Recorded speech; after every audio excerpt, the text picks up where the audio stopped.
ਅੱਜ ਅਸੀਂ ਕੱਚੀ ਮਾਨ ਜਲੇਬੀ ਚੌਕ 'ਚ ਮੌਜੂਦ ਹਾਂ ਔਰ ਉਸ ਚਾਚਾ ਜੀ ਕੋਲ ਖੜੇ ਆ ਜਿਨ੍ਹਾਂ ਨੇ 1990 'ਚ ਇਹ ਦੁਕਾਨ ਸ਼ੁਰੂ ਕੀਤੀ। ਚਾਚਾ ਜੀ ਕੀ ਹਾਲ ਹੈ ਤੁਹਾਡਾ? ठीक है सर।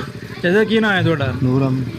ਚਾਚਾ ਜੀ ਨੂਰ ਅਹਿਮਦ ਸਾਹਿਬ ਨੇ ਔਰ ਇਹਨਾਂ ਦੀ ਦੁਕਾਨ ਦੀ ਵਜ੍ਹਾ ਤੋਂ ਹੀ ਇਸ ਚੌਕ ਦਾ ਨਾਮ ਜਲੇਬੀ ਚੌਕ ਬਣਿਆ।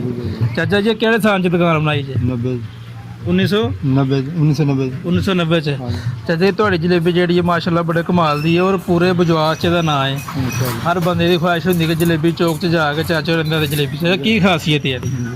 खासियत बस मेहनत कर दी है। माल से अच्छा बनाई दे, माड़ा माल नहीं बनाया। माड़ा माल बनाइए तो लोग नहीं पसंद करते। चीज़ चंगी बनाई तो हर बंदा कहता मैं लेवा जाके। माड़ी चीज़ नहीं पसंद करता कोई बंदा। चीज़ चंगी है तो दिल करता, हर बंदा दिल कहता मैं चीज़ चंगी लवा जाके। वो चंगी चीज़ कमाई घट है, बस बंदा खुश हो जाता साढ़े को आना है फिर साढ़े को। ਬਿਲਕੁਲ ਜੀ ਚਾਚੇ ਹੋਰਾਂ ਦੇ ਹੱਥ ਦੀ ਕਮਾਈ ਜਿਹੜੀ ਹੈ ਉਹ ਬੜੀ ਮਾਸ਼ਾਅੱਲਾ ਖੂਬਸੂਰਤ ਹੈ। ਜਲੇਬੀ ਬਣਾਉਂਦੇ ਨੇ ਬੜੀ ਮਿਹਨਤ ਨਾਲ ਬਣਾਉਂਦੇ ਨੇ।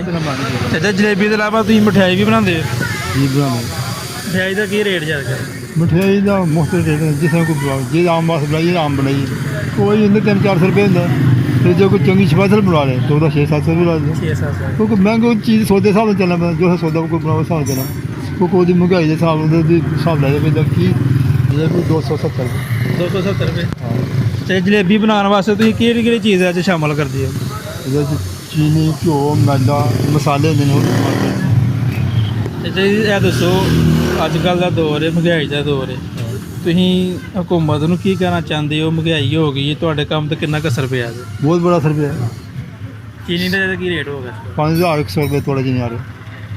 ਲੋਕ ਚਾਚਾ ਜੀ ਜ਼ਿਆਦਾ ਤਕਰਾਰ ਤੇ ਨਹੀਂ ਕਰਦੇ ਜਲੇਬੀਆਂ ਮਹਿੰਗੀਆਂ ਨੇ ਜਾਂ ਇਸ ਵਜ੍ਹਾ ਤੋਂ? मैं लड़ते सिर पाने पैसे वो जलेबी 300 रुपये बेची ना तो फिर साढ़े पैसे पूरे ने अभी 270 रुपये देने क्योंकि आप बाहर इधर गाह नाए देने अभी कहने चलो अज असी अपने कसर पा लें जिसमें चलो कल लगे कल को बगत चंगा है फिर साढ़े भैन भरा फिर सानू मिलते हैं। असी इस चीज़ सोचेंगे अज जिन्हें को 2-3 दिन का पैसे इकट्ठे करके सौदा तो पैसे एक चीज़ आइटम साढ़े इकट्ठे नहीं होती।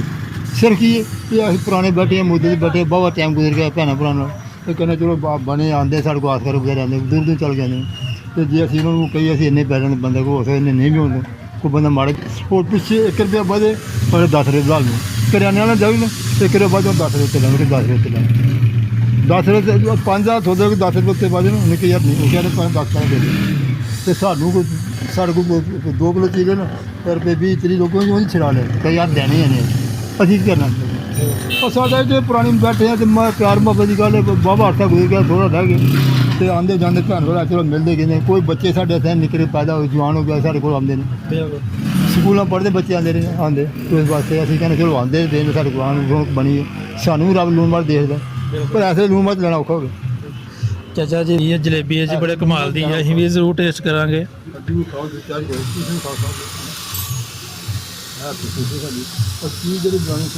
ਮਾਸ਼ਾਅੱਲਾ ਜੀ ਬੜੀ ਪਿਆਰੀ ਜਲੇਬੀ ਹੈ, ਬੜੇ ਮਜ਼ੇ ਵਾਲੀ ਔਰ ਖਸਤਾ ਜਲੇਬੀ ਹੈ।